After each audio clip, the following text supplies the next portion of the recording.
Good morning, guys, and welcome to another roundtable episode of Stairway to Redemption. I'm joined by the usual suspects, Rich and Katie. Hello, hello, hello. Hello. On the menu today, various topics of things we are dealing with in our recovery. But first, as usual, let's start with the state of the mind address. Katie, you go first. I'm doing all right. I am going for my KSAC and I'm doing the courses online. Oh, shit. Yes. So Another case like you? yeah, I'm just doing it. And yeah, I'm just trying to stay balanced. I feel like I'm in a position right now where like momentum of like being in recovery is kind of wearing off a little. I gotta make sure I don't get complacent and let other things take over. So that's kind of where I'm at. Okay, interesting. Rich? Give us the short version for now. Like, then we get back to you. No, I'm doing all right. Yeah. A little crazy, you know what's going on, but help, doing service. I stepped away from AA for a while. Not for a while, but a couple of weeks, didn't go. Now I'm going again every day, found a group. Yeah. And we're going to do the 1 year there for me, July 29th, if anybody wants to. But, so like, I was like, I went crazy. Like they said, 90 and not crazy, but 90 and 90. I did 180 and 180. And that really helped me because I was pretty broken. But then I did a lot of service. So then I started stepping away from AA. Yeah. Didn't go as much or rarely went. Well, actually, I didn't go at all for a couple of weeks. I'd say 3 or 4 weeks. I did not go. I just went to group and did podcasts with you. Yeah. And did service. But then that was a little crazy. So I was like, I needed to go back. And I didn't drink at all when I had all the craziness going on and what's still going on. But, AA, and at least, I don't know, it's just something. You listen and you sit there and it just centers you a little bit more. Yeah. So that's where I'm at. I'm trying to do the same thing as Katie, the balance. The balance is definitely important. I get that. Yeah. So I don't know if you guys know, today was my last day in group. So yeah, so I'm done. Like I have only individuals, which can be a phone call once a week. And yeah, so today was weird in group. The group is so different. You guys are like not in there anymore. You're like, you got stepped down, but like, um, yeah, I've been doing group since August 18th, 2022, and it's over. Like, I wanted to be over so quick, but now that like it's like there that I'm not going anymore, I'm like, okay, so what am I gonna do now? Yeah.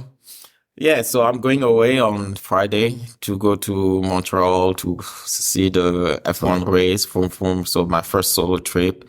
I'm really excited about that. You're lighting fires. Yeah, And the fires yo, back. come on. Everybody got that joke. Like, what's up? Where you somebody yesterday said, Right. me and Canada are not friends. They try to take my breed. No, but that's cool what you're doing. Going up there sober. Yeah. Did you go up there and party before? Oh yeah. The last time I was in Canada for the F1 race, I cannot even disclose what I did there, man. Like I have a Montreal story. yeah. Montreal is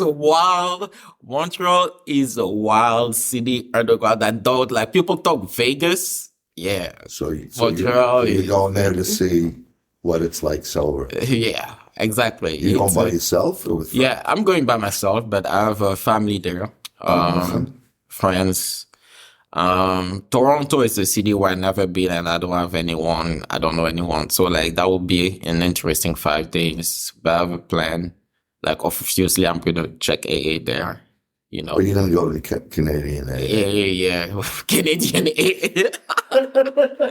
They wouldn't let me in. That's my Montreal story. Yeah. I had a huge trip planned to Montreal. I was so excited because I'd never been out of this country, which is not how I planned my life to go. That's another problem with drug addiction. You don't really have to leave the country too often. But we drove all the way up there and I was so excited. I even knew what restaurant I was going to go to and I was like, yeah. And they stopped our car and decided to like search it or whatever, which is, we didn't have anything. but they looked for my record and I had a pending petty larceny charge. They used to steal everything, and they're like, "You're not allowed into Canada." What the?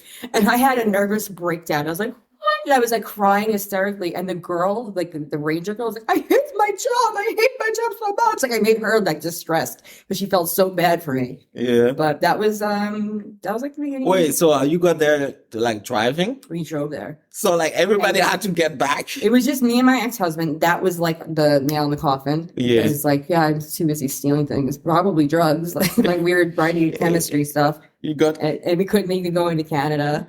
And we spent like anybody still like $1,000 on like stuff we couldn't get back. Like it was Hopefully you'll be able to go into Canada and not have that happen to you. Hey, knocking on wood, like I don't have anything. I'm really grateful that I never got any issue with the law. That's good. That's I'm grateful I like, have a record. It's really crazy that that's true. Oh man. So yeah, like I'm gonna take off a break from the podcast. I'm gonna take a break from social media too. I plan. You know what's funny about going on vacation? When I have my social media on, I found myself scrolling through like pictures and like other because I have time, right? Like I'm not doing anything. I will like look, and sometimes you're on vacation, you look at somebody. If you have, did it ever happen to you when you're on vacation or at a concert, then you look at somebody else's vacation, you're like, man, they're having such a great time, and then you forget to enjoy your own great time. Enjoy your own. Yeah, I'm like, social media. But like I had to go back on it because I'm running a social media like for a client. So I had to like install like Instagram back on my phone. Yeah. And it's so addicting. Like I can't like just I'm like, I don't want to do it. Get it away from me. Like I have to take the app off my phone. But yeah, they're all scrolling. It's just like as soon as you have 1 second, like scrolling. Remember I saw some meme where it's like I don't remember. It was just like something like if I can't go on Twitter while I'm brushing my teeth, I'm gonna kill myself. Like, like you constantly. I like that with podcasts. So they constantly need to be engaged in something. Yeah, but like you forget to live your life. You're too busy looking at other stuff. That's true. So I'm gonna take 10 days off, and like if I want to take pictures, I take pictures with the regular phone app. No need to use Instagram. Okay, Rich. I think it's best to not do anything with that. Yeah. I mean, I was on vacation last year and I was impatient. And I couldn't use the phone. Oh no, it was the best. Yeah. Because you're in there for impatient recovery, but at the same point, 28 when days. you go in, you're like, like worrying that, oh my God, actually, not that, people missed you, but it actually wasn't, it was like, all right. You went and did your thing, and then you came out. And but I mean, I'm relating that to going away and not having any access to your phone, which is probably the best thing because it's supposed to be a vacation. Because I get a kick. You go on vacation and you see everybody on a laptop doing work. I'm like, vacation? That's like or what?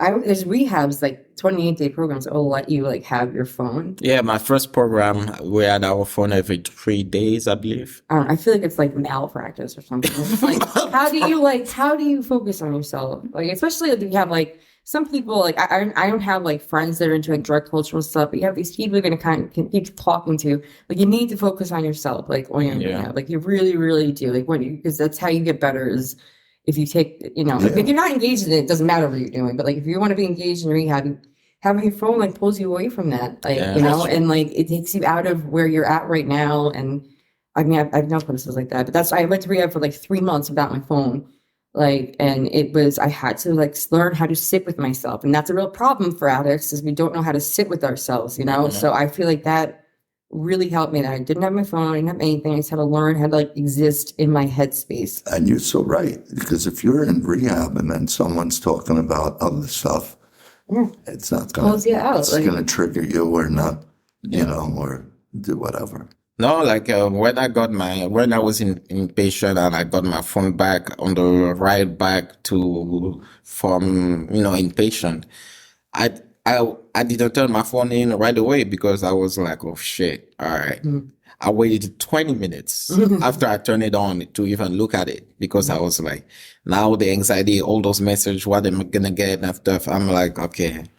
I was about week, I think 2, I was happy not to have my phone anymore. Like, then you look at the messages and, surprising, there were not that many messages from the people I usually hang out with. Actually, there were no, there was one. One was, people I used to use with asking me about the number of a dealer. And I was like, come on, man. Yeah, I'm done with this life. They're like, oh, do you have X number? Like, I'm trying to reach out to him. I'm like, yo, girl, I told you I was going to rehab. Like, the fuck? Because, see, I didn't tell everybody. Just my family knew I was going to rehab. So they were like, messages like, W, what the fuck? Where are you? Are you okay? Blah, blah, blah. I called up. And then I had friends calling other friends to see what was going on. But I was like, then I eventually told them what went on. But, it's good to get away from everybody and everything. No, it's just like, and also, why am I surprised? Like, the people you use with, they're not your best friends, like, they're not, like, they don't care about you like that. But when you're in addiction, like, we're also selfish. Like, you can't, like, when you're an addict, you're selfish. Like, you can't, so they're not going to think about you ahead of themselves, especially ahead of themselves in their drugs. Like nobody's coming before that. But personally, I've been there. That's how I was for a long time. Definitely. All right, so let's start with the first topic. You guys brought it up, Rich. It was like about AA. The balance, like you said, like you guys said earlier, the word balance, the balance in the fellowship of AA, since we both go, the 3 of us, we all go to AA, so I don't connect with many people in AA, like very rarely. And I noticed like the people who make AA, eat, breathe, live AA are not, I don't consider them balanced. But inside the room, they have a certain voice. It's like a little bit preachy, that like people who go to, I go to 5 meetings a day. They say that and they're like, nobody tells them like 5 meetings a day is a lot, man. Like you should get another, you should find balance. Yeah, you should find balance, the addiction of going to AA is another addiction. Like find balance. Like I personally use my recovery to live the life I would like to live. Recovery is not my life. And sometimes I have a hard time, conveying that to other people in the room because they are at a different wavelength than I am. And for example, a concrete example is going to the diner after the guys in AA at the group I go to. And I don't feel a connection with them because everything I went to the diner once with them, I'm sorry, but they're boring people. All they talk about is AA or something, not even sport. Like, like in passing, the Mets will be mentioned, the Yankees will be mentioned, but like, what else do you do? It's always, and sometimes it's an inventory of like, oh, I haven't seen this guy in a while. What happened? Oh, did you were here? Relapse. Oh, okay. What happened the other time in the group? I'm like, guys. I don't understand. Like, talk about something else. Like, I agree with that. And that, because I had a falling out. I don't talk to my sponsor. I haven't talked to him in 6 months. Yeah. And I'm still sober. Yeah. He just got on me a little bit too much about going like 2-3 times a day. And I just was like, and yes, he helped me those 6 months going 180 times, 180 and 180. And I owe everything to him from the beginning because I was broken. Yeah. But then I don't necessarily, we grew apart. I think I outgrew him in a sense. Yeah. He was 80 something years old. So he could go to 4 meetings a day. Yeah, it's insane to require that of a sponsee. Like you have to do 3 meetings a day. Like that's not even. Like he would, it almost seemed like he would get disappointed if I wasn't going to a meeting. He was going to, and I was like, dude, I gotta work. Yeah. You know, and you know, he was great without a doubt. Yeah. The best guy. Everybody knows him in AA and this and that. But I see your point because he's a sometimes figure. people can't talk about anything except AA. Yeah. And it's part of the recovery, but it's not the be all and end all. And that might sound crazy to some of the AAs. Oh, yeah. If they listen to that, they're going to have a fit. Because I also have said in the past, and they're like, you're crazy. And I'm like, no, I'm not. I'm like, I don't believe in all of the steps. I'm like, no. I believe in the steps, but not get caught up in them.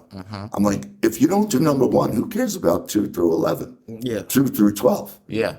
If you can't do number 1. Yeah. So I said, Bill W. had said that don't get caught up in the steps.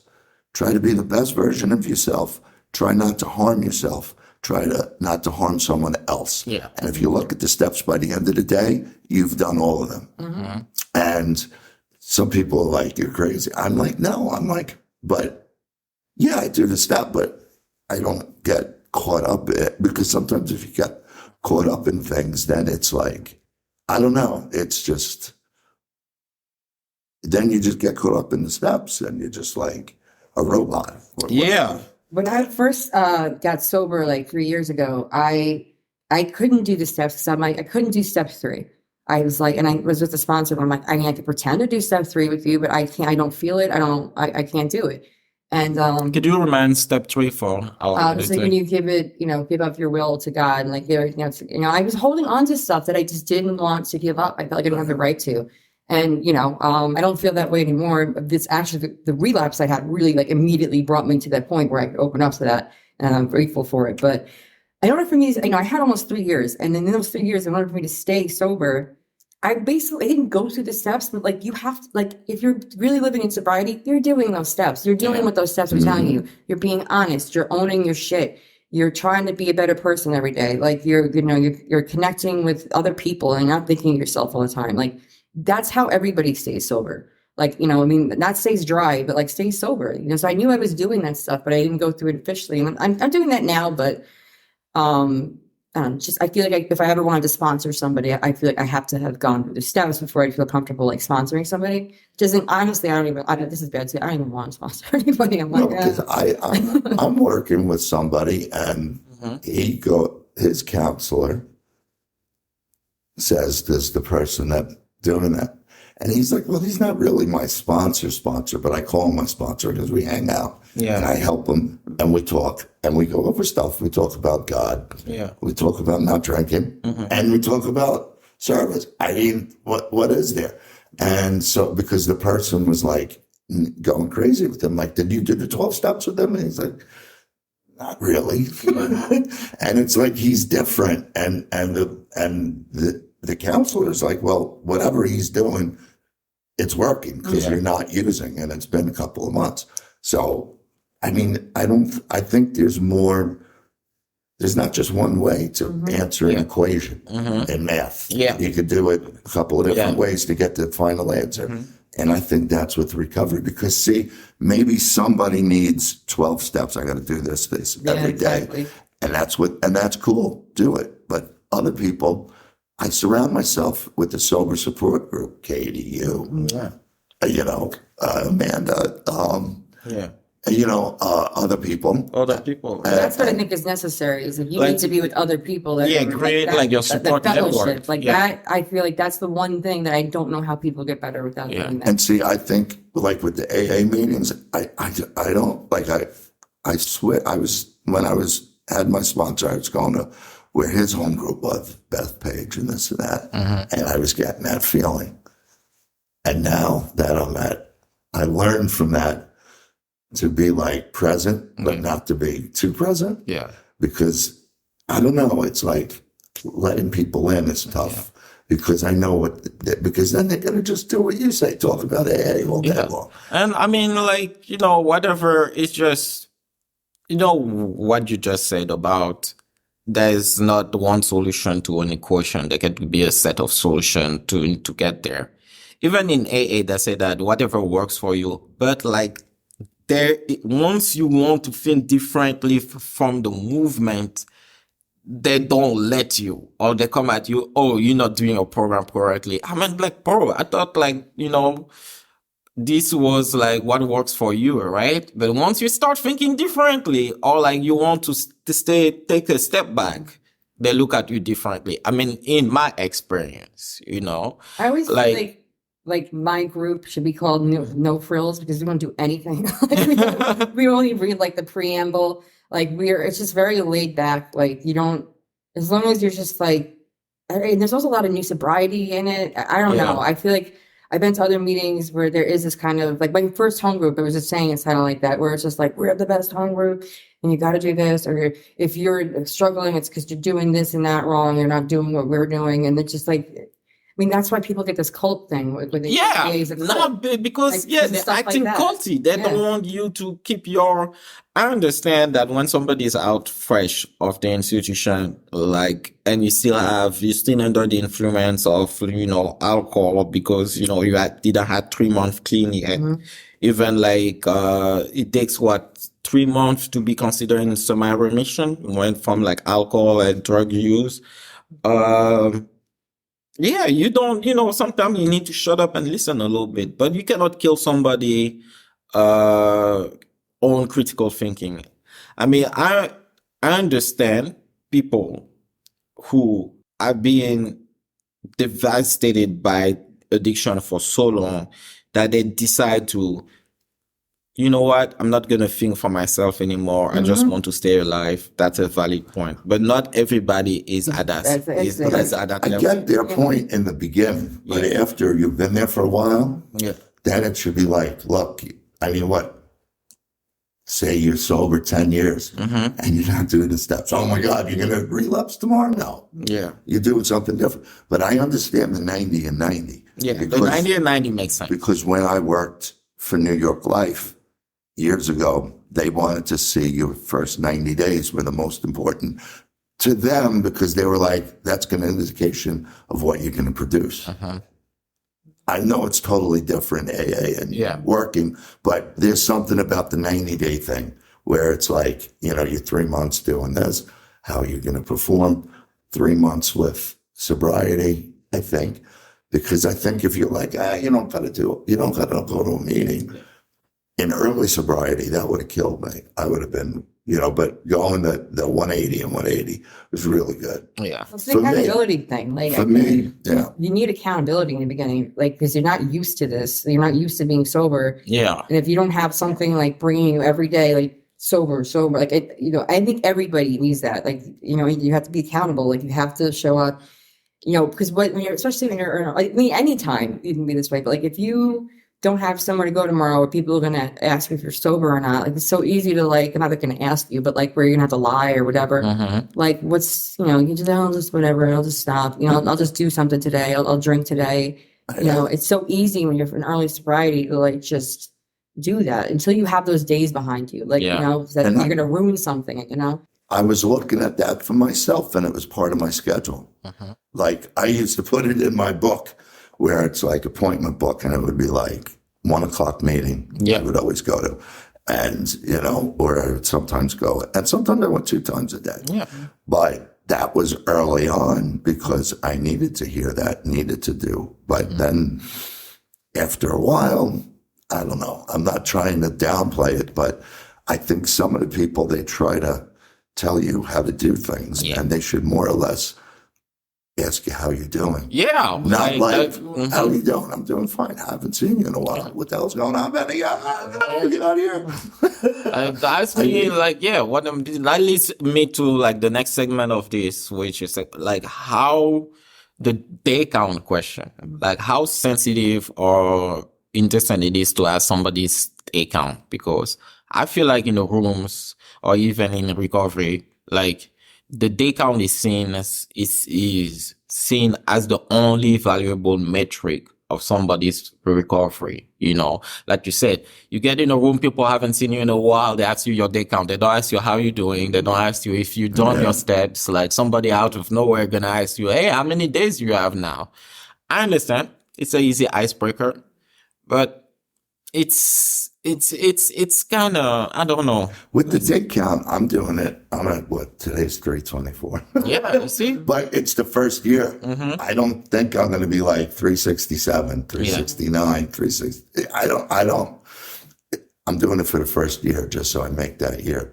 But then the real work happens because you made it a year. Then I got to work harder because Complacency. because then you're going to be like, I got this, which we can't say because Evelyn from Invasion, she was always, she hated that word. Because people would say, she heard someone say to someone else, oh, you got this. And Evelyn like ran over him. Never say that. Because, and it's not that it's not a bad, but it's like that complacency. Yeah. And that's why I'm like looking forward to the 1 year, but at the same point, all right, then I got to make sure the program, everything is locked down. Well, I know with me, like my relapse, like I wasn't really, it's so weird because I was starting to realize like I need to start going to meetings. I hadn't been going to meetings for like a year. And again, like I never really fully connected with AA before. It wasn't like I was, oh, the AA is wonderful. And then I went out, like the stopped showing up. I just never really, it was there for me to provide structure, I think, more than anything. But I really think, because, my big part of my relapse was that I had surgery and they gave me painkillers. And I like, if I had been in AA, like, I don't think that would have happened to me. I don't think I would have relapsed. I think I would have had accountability set up. I would have I had no accountability. I had no one to talk to anything about. Like I could just, that I was in recovery. My mom knew and my friends or whatever, but, so I was complacent. I was like, yeah, I could probably do this, and this time maybe I could have done it at some other point in my life, but not then. And, that's why I think it's just so important that you continue to have a connection to something that holds you accountable. Like, I don't know if say, hey, or whatever, but like some kind of person or people. I mean, even what we do also, like the podcast, and we do work, watch a movie. Yeah. These aren't pleasant movies. Yeah. They're movies. But at least it's keeping you in touch with like sobriety and this and that. But the other thing was with getting to what she was saying about the third, with God and everything. My brother-in-law's mom, she's been sober 39 years, or she's coming up on 39. She told me that AA would work for me. She's like, because you're religious. And, because she had seen other people. Mm-hmm. And it was a problem. And she's like, not that it wouldn't work for them, but she's like, it's going to be easier because you can deal with that and you recognize that. Other people, like Joe had a problem with that, with the God thing. And other people said, make it a honeycomb, make it the chair. I hate what people say. That's too simple. I think making it the group, that's a good one. I think that's a good one. But make it so, but like, I think if you stress on any little thing, forget about AA, if you concentrate too much, well, I got to do that. It's not going to work. Yeah. It just has to happen. But I know that with me, it was easier because I don't have a problem with that. Yeah. No, I don't know if that's why why I've been successful, but I know I do some wacky things myself. Well, not wacky, but like not specifically AA stuff where I do things outside the box. And, it's like, I don't know. Yeah, whatever works for our sobriety. Like me personally, like I love going to the gym, and I spend like 18 hours a week at the gym. And funny enough, I met people. Some of the members at the gym I also go to the group in AA, and like I feel more of a connection with them because we have something outside of AA, and I talk to them more often than I talk to the people who are inside the room themselves, because I know I can talk to those people about, hey, how was your workout today? All the other stuff. I'm not gonna be hanging out, and I don't know how. I mean, so far I manage it all right, but when they invite me to the diner and I don't want to go, I can feel like, oh, you think you're too cool to hang out with us. I'm like, you know what? I'm going to take it. If that's what they think, I'm going to own it. yeah, maybe I'm too cool to hang out with them. It's just like I cannot hang out with people and You be can't like, handle the truth. no, yeah, My exactly. uncle was in that movie as an extra. Oh, really? Yeah. Yeah. Oh shit. But I know I was saying in group once, I was like, I've been to AA for so long, and no, I've never had like the diner thing. And they're like, well, maybe nobody wants to bring you to the diner. And I'm like, but I had the other week actually, I went out to the diner for the first time. And I don't know, maybe it's just that women are more capable of talking about whatever or communicating or something. That's just like a very generalized thing to say. But I don't know, some lady was talking about how her husband made like a cast statue of his ass and like just brings it places. Like we hardly even talked about it. What the hell? Yeah, see, like I don't know. We were like, we talked, it comes and goes. Like I feel like maybe that happens because like that's all you guys think you have in common. It's like a safe space, a safe thing to talk about because we're all in AA. Like you don't have to really think about it. It's the nerdy thing. Like they're nerds. They're like AA nerds. Yeah. Because it reminds me when they do that, and that's all they can talk about. Like when I went to dental school for 2 years and then I just didn't like putting my hands on people. Now, it was fun. I did well. But after 2 years, I left and then I went into something else. But I remember in dental school, that's all they could talk about. Yeah. Like, they could not, like this one guy, he would be driving and he had like his notes stuck to the steering wheel. No way. And I was like, he was this, I forget what his name was, but he was crazy. This one girl in class, Stacy, I'm not going to say her last name, but Don't say her last name, man. I'm not going to say the last name, but I'm saying Stacy. No, and don't get, she had her period during lab because she was so like, not like crazy. Like she wasn't paying attention to herself. Like it was all dental. And all of a sudden, she had like an accident. No, and all of a sudden, Frank, this guy Frank, who's sitting next to her, is like, Stacy, what's that?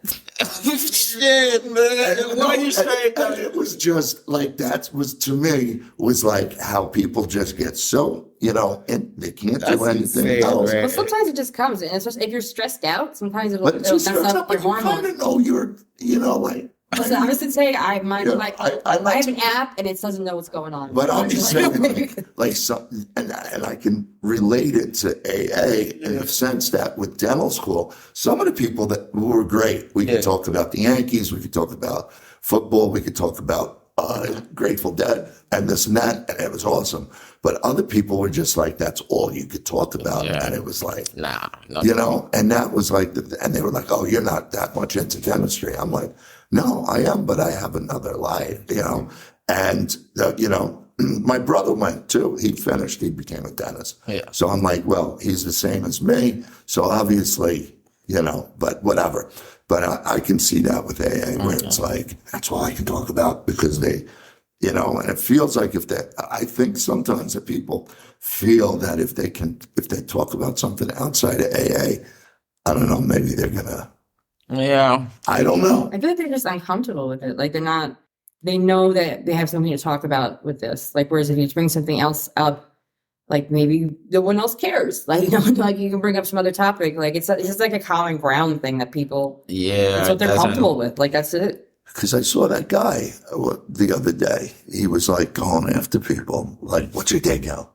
Yeah. That guy. And I was like, I was like, yo, man, like, and that's why, like, This I is learned, and that was the thing. It was great with the Beth Page groups. yeah, They were like, they were good, cool, but they were also like that. And then at the same point, now I know, now that I'm going to a place closer to me, how to interact, to be like involved, but no, that's why I go to each group once a week. So I have 3 groups I go to.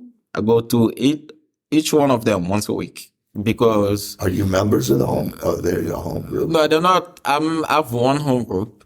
I go to each group that I go to once a week. So I get far removed from anything that's involved or drama or stuff. So like when I come, like I don't, I just listen to and I go at different days. So like, different atmosphere and stuff. And I think that works for me. So like I'm far removed from from the drama or the thing, that's going on. And, I don't have to be involved.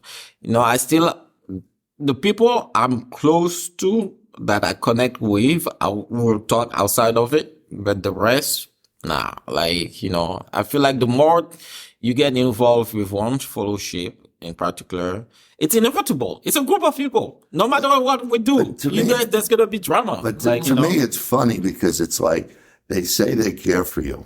Yeah. But I know they don't. Mm-hmm. Because Some of them I was going to the one with my sponsor. Yeah. Then we had a falling out. I outgrew him. But everybody there, when I was first, you're the best. Blah, blah, blah. We want to know what's going on. Yeah. I haven't heard from that. And a lot of them have my number. Yeah. I heard from one. He texts me every day. Just how you doing, this and that. And this guy was cool. But outside of that, everybody else dropped me like yesterday's. No, the take what works for you and get out. I cannot recommend that enough because it's hard to find a good fellowship. And even if you find a good fellowship, don't make it your everything. That's what I will recommend people and who I are like doing this at night because I could have been completed a long time ago. Yeah. Because I'm not mandated. Yeah. But I said, Lee, I like coming at night. No, I like rehab a lot. That's why I like Smart Recovery because it's basically like rehab outside, like group therapy. Like that's what that is. I like how there's cross talking and all this other stuff. I want to get feedback, and you're not allowed to like mention what somebody said before. Yeah. That's the big thing I don't like about it. no cross talk. Like you have like everyone just like has a little speech and sits down. Like unless you're the speaker, like no one's gonna say anything. And but it just I guess facilitates a lot of people will come up to me after meetings and stuff.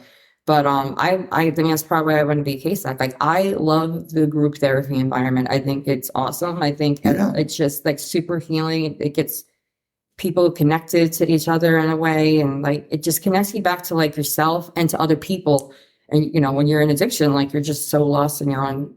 And I think the group therapy is part of your therapy, my therapy, because someone might bring something up that I didn't think of. Yeah. You're like, wow, that's That leads me to our next question. When you're in group therapy and you're with your friends, you're part of the network, right? And you see a friend sleeping, or relapsing, what's, as a friend, your responsibility to do? What it extends? Like, let's say, it's a person who now has kids are involved, and that they're sleeping. Like, what's your,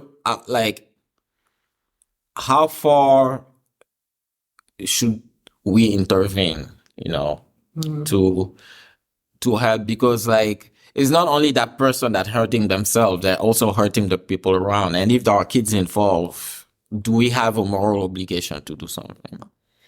I don't know. It's tough because first of all, it depends on how close you are to the person. You should always offer help and need help, whatever, but with kids, it's hard because sometimes it's they're better off even in that environment because they're going to go to foster care, and that's not good either. It's you're rolling the dice, Yeah. I don't know, but I know there's somebody I know that they were, the fact that their kids actually were in foster care is what motivated them to get sober.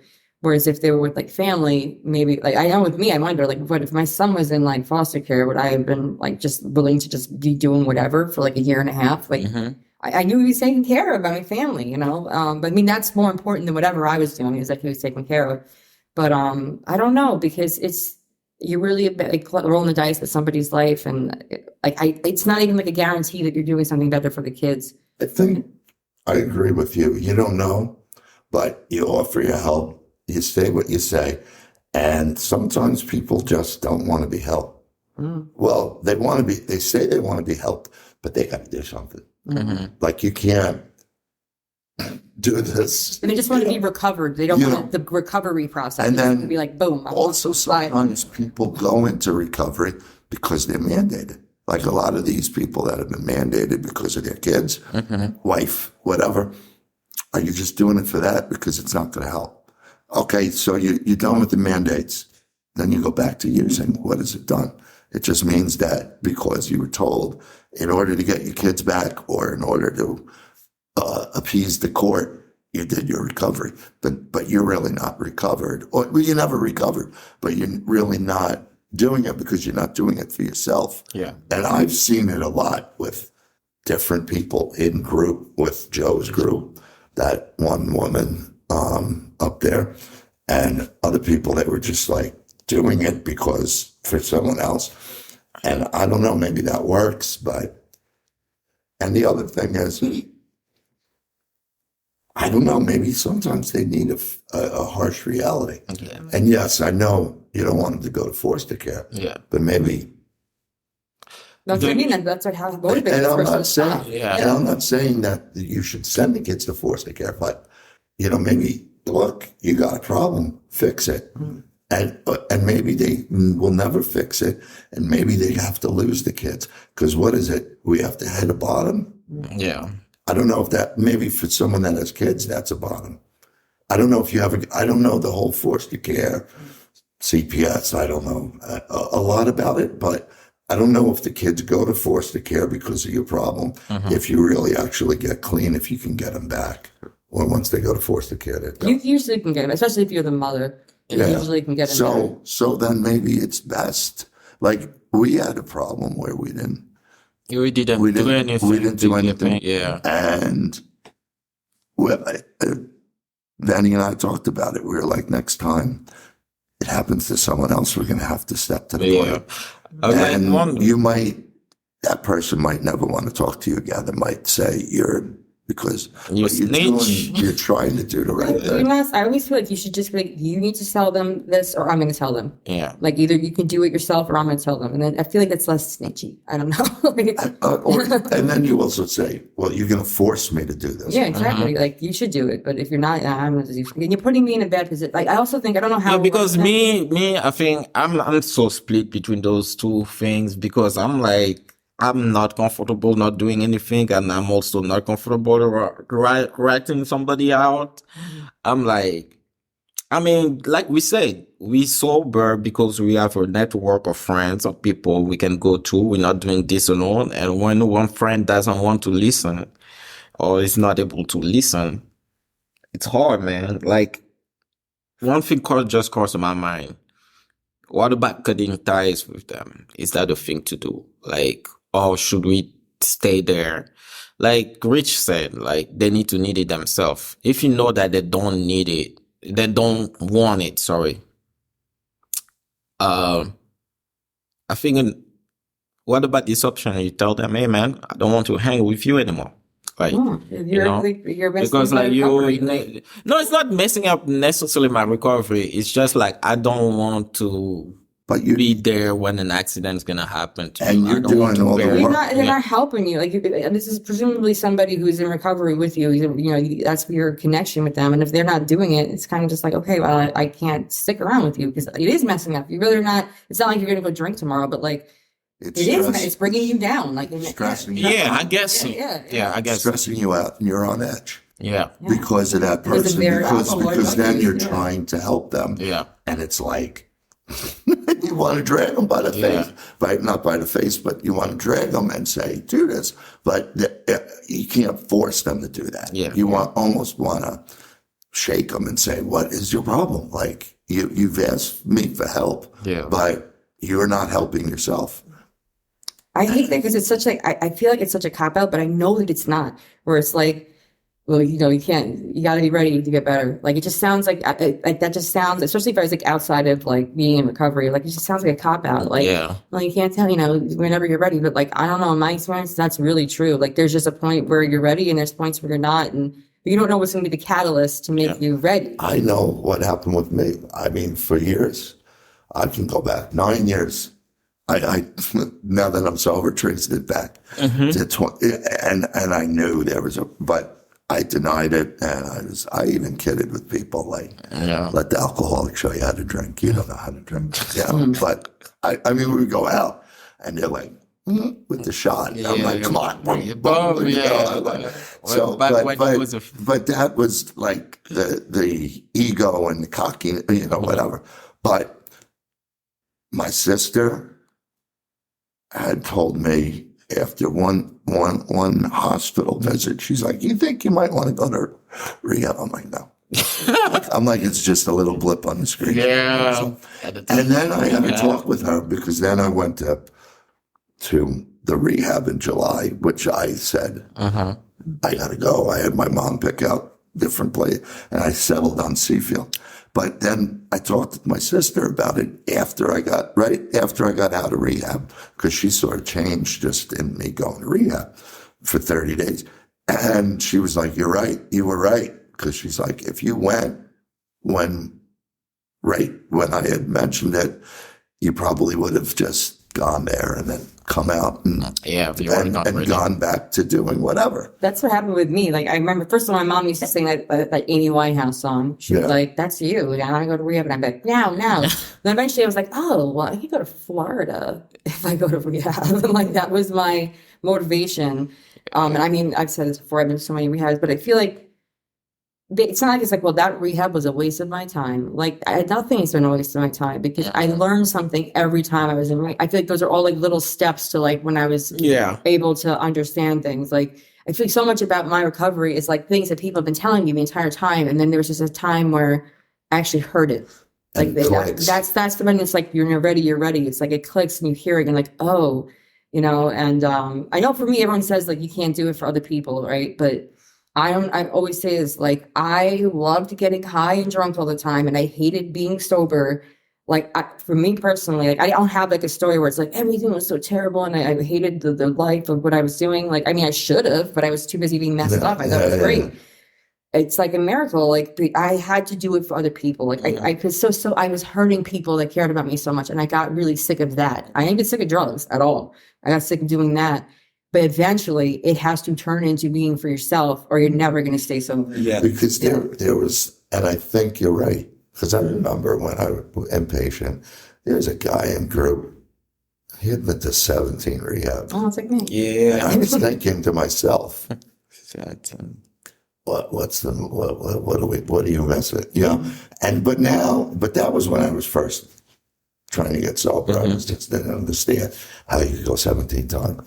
But now that I'm in almost 11 months, 2 weeks from 10 days from 11 months, I'm like, it makes sense. And as long as you learn, but he was doing the same. I remember it. He was doing the same thing over and over and over again, trying to, he was insanity to different results, but expecting different, and I like they say, relapse is part of recovery. Yeah. But I think that's true. But you don't want to. All right, I'm going to relapse today because I'm going to go have a drink with Benny and Katie today because the three of us are going to have a drink because it's part of recovery. Let's go have a drink. But it's such a hard thing to navigate because I know for me, like I'm very grateful as a human being in my life that I relapsed because it helped me so much. But I'm also an addict and I can't like. How do I not have the mentality where I'm like feeling down and be like, you know what, I should relapse and have like an emotional awakening? Like, it's so hard to like not find any excuse, because I know it helped me. So I actually literally worry that if I get into that same kind of emotional state, am I going to be able to like somehow justify it to myself? Like, well, last time that you relapsed, all these wonderful, but I think that if I have that mentality, that's not going to happen. But I know someone that relapsed and it was, it was on the mind. Saying, I want to do this, I'm going to do this, I'm going to do this. And I'm like, that's probably the worst. Yeah. Because if you keep on saying, I want to do this, I want to do this drug. And then you don't do anything about the people don't sit down and think, why am I thinking that way? Why is it that like... confront them and they're like, oh, I'm just kidding. Yeah. But you said you said it 5 times.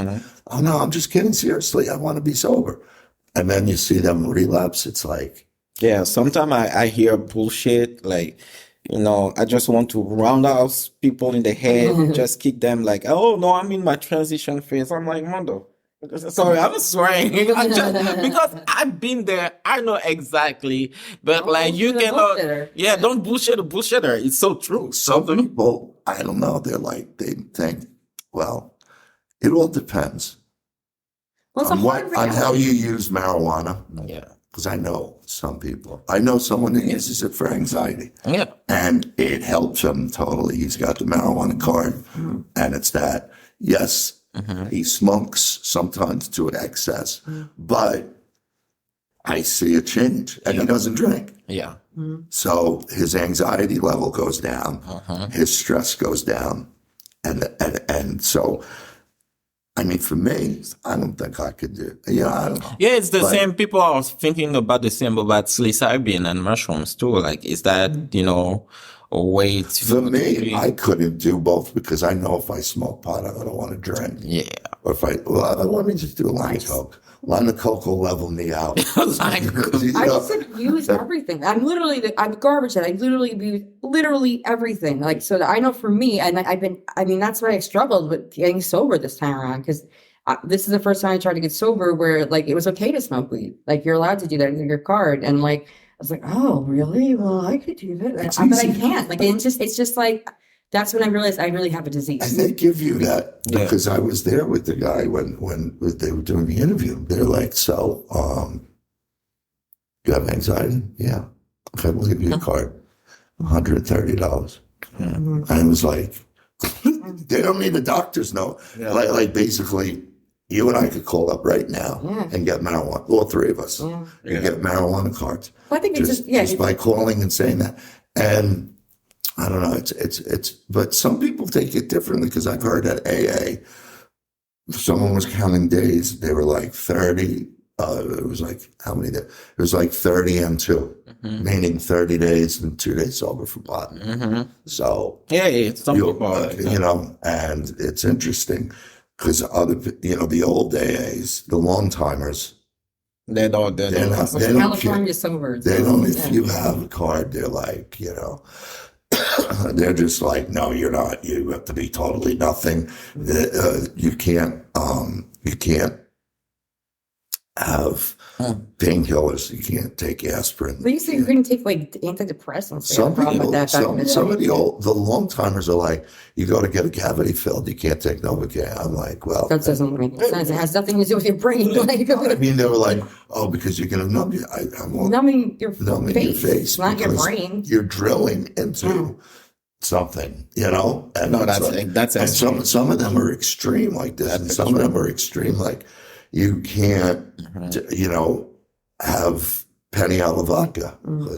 Oh yeah, I heard that. And I'm like, they look, cook the alcohol. I'm like, look, when you cook with the alcohol, from what I've heard, it burns it off. Yeah. So really, it's just the flavor that you're getting from the vodka. Because they think it's an allergy thing. Like that's where that allergy mentality comes from. What do you if they eat like 5 pounds of Peniel vodka? Because it's not, because they think like to get drunk. Like, I don't believe this. I think it's a good, metaphor for what happens to us with drugs and alcohol. But that thing in the big book where it's an allergy. So if you think this is an allergy, like on a physical level like that, and you have some Peniel vodka, well, your body knows that there's alcohol and there's some little trace, and then the allergy is going to get activated. Like, so that's like some old school mentality that I don't think is. Because, I mean, maybe just you're hearing the word vodka and Peniel vodka and be like, oh, like a kind of placebo effect. Like, I didn't have a problem eating this, so why can't I go pick up a 5th?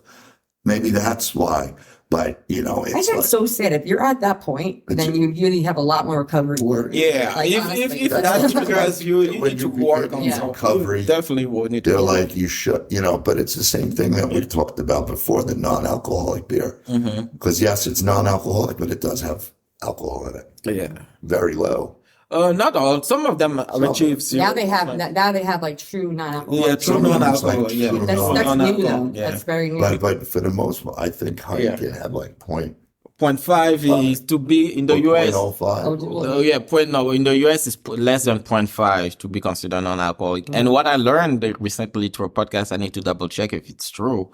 In Europe, is less than 2% is considered non-alcoholic. Like the Europeans are like. I agree. Less than 2%. In the US, it's like less than 0.5. They do everything different.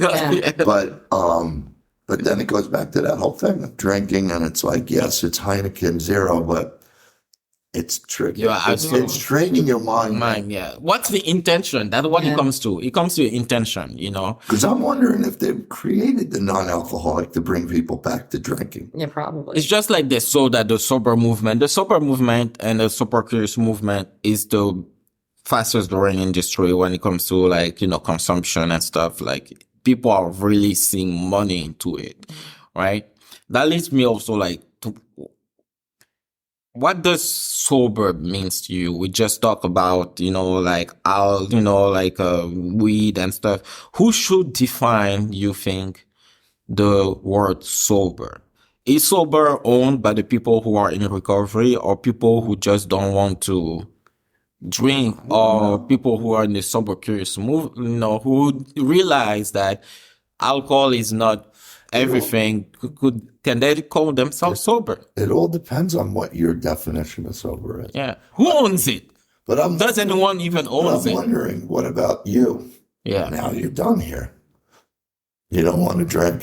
No. But they used to test you, do the toxins. Yeah. So you wouldn't do it. Would you go and smoke a joint? No.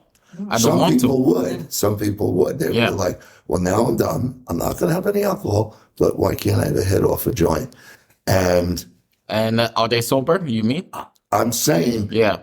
I'm going to say no, hard no. And that doesn't mean that they are an addict still. It doesn't mean that if they go and they smoke weed that they're they're addicted, they're in addict mode, that they're not in But is it- recovery. But that word sober, like that actually bothers me. Like that word belongs to people who do not do anything. Like that word sober belongs to people who do not do any kind of mind clean altering and substance. sober. It Yeah. doesn't make anyone better or worse or anything, but like that's what that word means. And it doesn't, just because you smoke weed or something after you come off of a heroin addiction, that doesn't mean that but they're just an addict, they're just doing the same shit. Like, but I feel like there just needs to be a different word. But is Like, that going to lead to something else? I know, Like, I think they it's, say gateway drugs. I think it's Russian roulette. Like I really feel like it's Russian roulette when you do that. Like, maybe for some people there's a couple of chambers empty. For some people there's the whole chambers empty. Like, for me, I feel like if I were to smoke weed, it'd be like me just putting the gun to my head that is full of bullets and just hoping the gun will jam. Like, because that's how bad it is. Like seriously, Yeah. like No, but it's always a gamble. I You honestly have to watch and like we lock everything up. We lock our car, we lock our phone, we lock the doors to the house. But the one thing I was thinking about, you got to lock out temptation of any sort because the devil's waiting to come in. And I was invited for work. Well, not that I'm self-employed, but one of the broker dealers that I work with, who I put business through, they're having a get together, a meet and greet cocktail hour. And they sent me an email and it had like cheers and I'm not going, but because it's 5 to 7 and I've been in front of family that is drinking, but they know what I'm doing. And I'm like, go ahead, drink. I'm not going to hold you down. But that, I'm not ready for that yet, to go to a happy hour. Because one, if I go by myself, nobody's there to kind of like I could be like, well, what's a big drink? Benny's not going to know. Katie's not going to know. What if I have just one little drink? But yeah, I know it'll drive me nuts because I'll go crazy. That's the whole accountability. Like I feel like I love when I go I'm just not ashamed of it. I'll just I'll tell you I don't drink because I'm raging alcoholic. I'm just I can't. I'm going to tell these people that, but I'm not yet up to that where I can go to a happy hour and be like, I mean, unless they have not non-alcoholic beers like that. No, I mean, it all has to do with intention, what are you, because I understand Katie's point, like the word sober, means something a lot. And I remember I talked to some people who don't drink anymore or have a drink once in a blue moon, who are not comfortable calling themselves sober because they want to respect the effort of people who are in recovery. They're like, okay, this word belongs to people who are in recovery. But some people who are smoke weed and want to call themselves sober, I think it has to do with intention. It's like that weed replacing what you used to have because... Or if you're doing something else, is that replacing it? I don't know. Yeah, does that work as a replacement? Or is it know. For example, your friend who used it for the anxiety and, really helps them with anxiety. I don't think that's considered a real replacement if that was, their thing. But I don't, it's hard. It's hard. I feel like for me, I mean, It's not the fact that it's weed. I actually kind of feel this way, and this might be like controversial opinion. Like people that take like Klonopin or Xanax and stuff like that is making your mind altered immediately. Yeah. Like that. I'm not saying that it's wrong to do that. I'm not saying that you can't, but like I don't think that you're sober if you're taking something. Even if they're prescribed? Even well, like people get prescribed weed too. What about the Suboxone? That's synthetic heroin. It helps the people that are coming down for heroin. But I mean, You're going to tell them they're not sober? No, you don't get high off of that. But if you take it for 7 years, that's my point. Is the psychoactive thing some happening? people have said that they do get high off of it. That's easier using it. Like which I mean, and that's what I'm saying. It is synthetic heroin. They do prescribe it. It is supposed to help, but I guess you can abuse it. Suboxone is, I don't think, that maybe methadone. Suboxone is like a methadone, I heard. Yeah, methadone is, But I know some people that abuse the Suboxone. Oh, I died 100%. You can abuse Suboxone, but like theoretically, I'm talking about people who aren't abusing it, because if they're abusing it, at the end of the day, then they're just addicts. Then it's like you're just being like, if you're taking something that like you're having a problem and you take this thing that will instantly make your brain have chemicals that will make you feel better, like it's just not the same as somebody who just doesn't have that option. Like maybe they can have sober and then we get a new word. Like I don't care, but like it's a different existence. Not sober. It's a different existence when you have to sit there with everything because you can't take anything because you're gonna fucking ruin your life because you have a disease or whatever. Like I just feel like those are two different things. Drugs. What about people who are dual diagnosed? Like, I think everybody's dual diagnosed. No, but like, everybody's crazy. Like, why would you be an addict? Until somebody's been prescribed something. Yeah, Adderall, for example. Adderall, yeah. And then they use it, abuse it, because it makes them. I use the shit out of Adderall. Like, but I'm not. I mean, I think if you're abusing something, you're abusing. Like, I'm not even. Then clearly that person is not sober because they're abusing. Yeah, if you're abusing, like, that's easy. You're not sober. Yeah, I'm talking about people. We're talking about people who use it, reasonably, but it's just a different. We're not sure if they can do without it. Yeah, like, and it changes. It's an instant chemical. Like it instantly changes your emotions. Like it instantly is a psycho. Changes.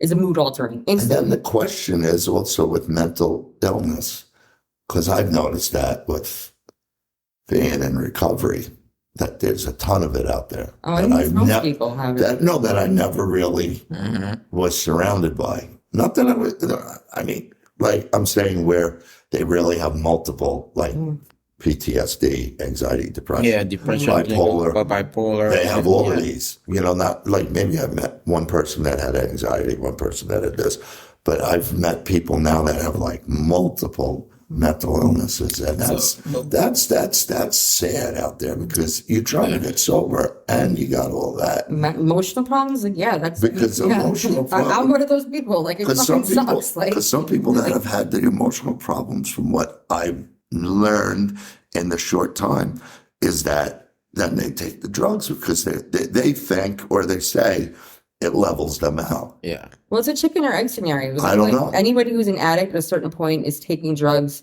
to make themselves emotionally feel better, or something, that either you made your brain that way eventually from using drugs so much, or it started that way. But everybody, I think, if you're in an addict mode, like you're having some kind of a mental problem that you're solving with drugs. But I'm not, and I just want to I'm not saying that it's wrong. If you want to be clean and sober and you want to ruin your life, you can't take Adderall, you can't take any of that. But I just feel like it's a different thing. It's a different way to live your life, and you can't take anything, as opposed to when you don't take anything, you would, I guess, say you're 100% sober. We're super sober. That's where it becomes dangerous now, because if we're talking about 100%, if you put a percentage, that's where people start thinking that there are better sobrieties than others. I don't think it's better or worse. I wish I could. You see, that's what people gonna that's like the constant thought, oh yeah, I'm sober, but I smoke weed. So you are not 100% sober versus somebody who's 100% sober. But I have that's the discussion that I would like to avoid. That's why I think the word sobriety itself should belong to whoever. I mean, I just think if you let it, if it's not also defined, then people are gonna do everything and call themselves sober. Man, that's a hard question. Well, I think it's in the Big Book, they have the different kinds of alcoholics or something. I don't think that everybody that I'm here with that is trying to recover has to stay away from drugs the way that I have to. I think a lot of people, maybe they can take It alcohol, maybe depends. they can smoke weed, but I know that I am one of those people who cannot, and it sucks and it's painful, and I have emotional problems that I can't solve with anything. And I just think I just is a different term. Like they're just not the same exact thing. Like Joe would say, it's a case by case study. Yeah, but it doesn't mean that I'm better. Counselor Like, it Joe, doesn't mean like, well, and I'm not super that you're sober. better, Like, but it all depends just on different. each individual, Yeah. because what's good for you might not be good for her. What's good for her might not be good for me, and what's good for me might not be good for both of you. It's like a necessity thing too. I don't think it's because like I have better willpower. It's actually, I think that I have to be sober like that because I have worse willpower than somebody else. Honestly, the fact that I had to be 100% sober is because my willpower is shit if I'm even allowed the option of having any. Because So I think honestly people are stronger probably that can smoke weed than me. Like and I agree with that. My thing is that anything that alters my state, that I might think I can't I'm stop. smoking weed. I'm not drinking, but I'm gonna have a joint, and then it's gonna be like, I'm feeling good. Want to get some blow? Yeah. Or wanna let's just I get a can't- 6-pack. We'll split Yeah. a 6-pack. That's nothing. It's 3 for you, 3 for me, and then it could just cascade Yeah. into. I don't, It's a- yeah. And it's a it's also full-blown- state of mind where like I think that a bad idea will be a good idea. That's what I'm afraid of. Because see, that's why for me, I have to be totally 100%. Because if I alter my state a little bit, then my brain gets the better of me, and it might be like, well, all right, you did this, so for tonight only, Yeah, I get let's do something else. I get obsessed. Like I said, I talk about the mental obsession. Like I get obsessed. If I have the option on the table to mentally alter myself in some way, and sometimes it's not even in a good way, I get obsessed with it. Like, so I really do mean that. Like, I want to like reiterate, like, I feel like people who can just like have alcohol, can just have weed. I feel like they are stronger in a certain way than I am. It's not that I'm better. I honestly feel like it's like, I wish I could have, they're like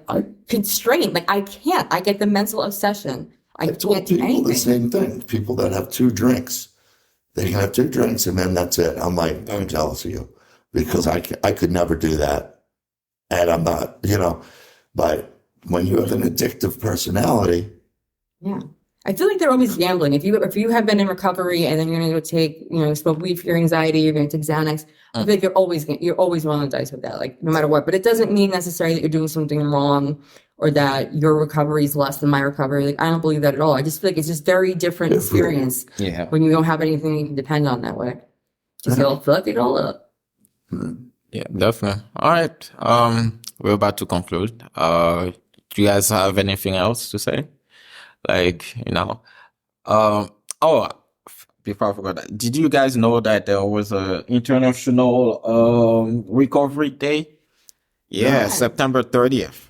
it's Oh, International Recovery Day. So I just read an article that nationwide day of service to honor people in recovery, and give back to local communities. There's that guy, Ryan Hampton. He has an organization called Mobilize Recovery. It's actually going pretty big. It's backed up by like a bunch of people. They're organizing events. They did one last year on September 30th. And what are they doing? They go to DC basically and organize events all around the world, all around the country for that day, International Recovery Day, September 30th. That's something I'm gonna look into, like to go to. DC is not That sounds far. Yeah, interesting. that sounds interesting. I didn't know there was an international. So That's that's in DC. That's not too. I'd go with you. yeah, And, definitely. if it all works. I've never been there. Never been to DC. So the Hopefully they three, let me in. Oh. the 3 of us on a train podcasting as we go. Oh, that'd be awesome. Yeah, that'd be cool. The only thing I don't like about DC is the fucking damn circles. Too many of them. And they name the avenues by alphabet order. Like A, B, C, D, E. So like you can confuse Eminem, like J and G. Like what the fuck? I've been there a bunch of times. It is. That can be confusing. Yeah, I'm like, who designed that city, man? Somebody on drugs, I bet you. But no, I think we could do that. We get like a car. Yeah. And be a cab. We should do a video of it. and do A video? Yeah. We're live. Yeah. We're taking it live to the streets. That'd be definitely awesome to do. We could do that and then like present it to someone, like go to Channel 12. We were there. Yeah. Danny I Johnson. want to. No offense, SoundCloud. No offense, channel. No, I'm saying we could sell it to them. Yeah. Make some money. Yeah. Be like, you know, or where It's are just the comment section, man. I don't want to be up for that comment section. No. All right. All right, guys. It was nice. And as usual, follow us on social media and a Patreon page and stuff. Okay. All right, guys. I will see you later. Bye. Cool. Bye. Bye.